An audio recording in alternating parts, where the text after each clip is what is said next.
Okay, so we've got some questions here. Thank you. Yeah, I'll take those. Okay, number one. Typically, which areas of the business are responsible for ICM?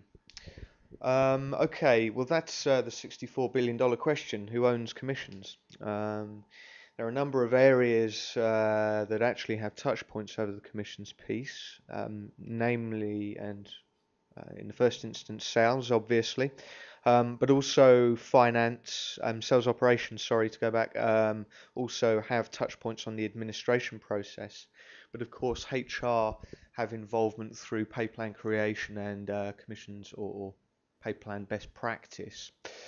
To answer the question, really all of them, unfortunately. We've seen a number of projects recently or a number of engagements where certain areas of the business had perhaps been marginalized and their involvement was needed later when a buying decision was required.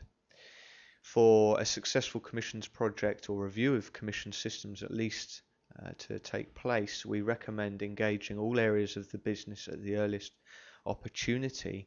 So if nothing else, to agree the compelling reason to act. Each of these areas of the business has different responsibilities in the commissions piece, particularly finance on the reporting side, sales operations on the calculation, sales individuals is because it is performance management and their remuneration, and HR for best practice. What this leads to is very different reasons for wanting to act, and then it's very difficult to make a purchasing decision when the different vendors that you evaluate may be answering different business challenges. Okay, another question. What trends are you seeing in compensation technologies? Another good question. Um, One of the trends that we're actually seeing, and they do vary slightly from vertical to vertical, but perhaps a more generic one, is a lot of organizations are finding that they may be IT resource stretched in this instance, or perhaps even in the instance of trying to avoid expensive acquisition of hardware, that the hosting or ASP model is becoming more widely adopted. We've recently delivered 2 blue chip Inca deployments utilizing our partner's rack space.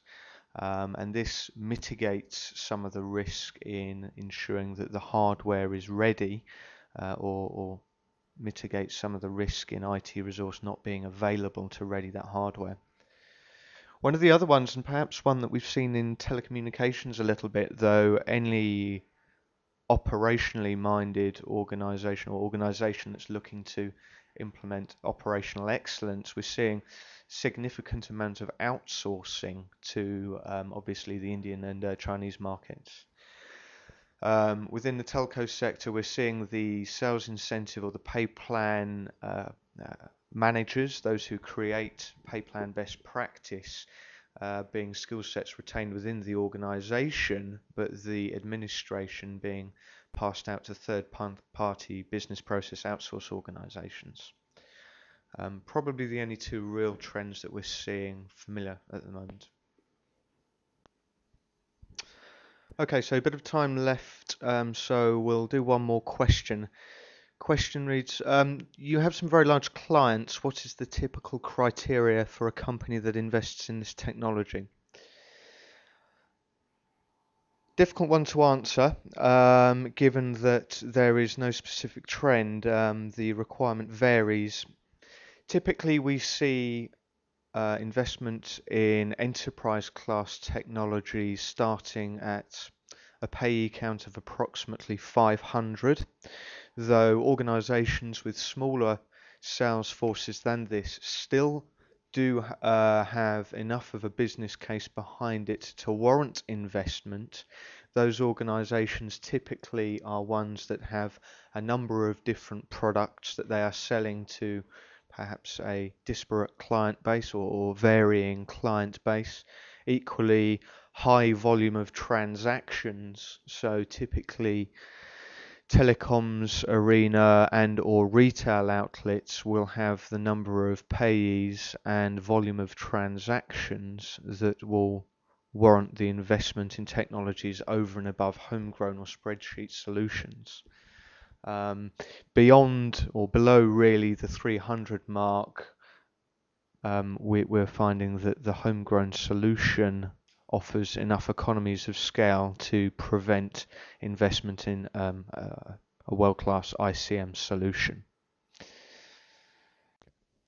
We finished a little bit earlier than anticipated, so if you have any further questions or your question has not managed to make it through, please do email them to me at oliver.butler@practique.co.uk and we'll happily come back to you with an answer. Okay, so I think we'll wrap that there. I hope that has provided everyone with enough of a whistle-stop tour of the business drivers for investment in ICM solutions such as Inca. For further information, would highly recommend you take a view of practique.co.uk, particularly our knowledge centre, but also latest news and events for further activities, both direct and in association with our partners. And obviously, as you can see, there's further resources in the Inca online software tool. Thank you very much for your time and hope to speak to you again soon.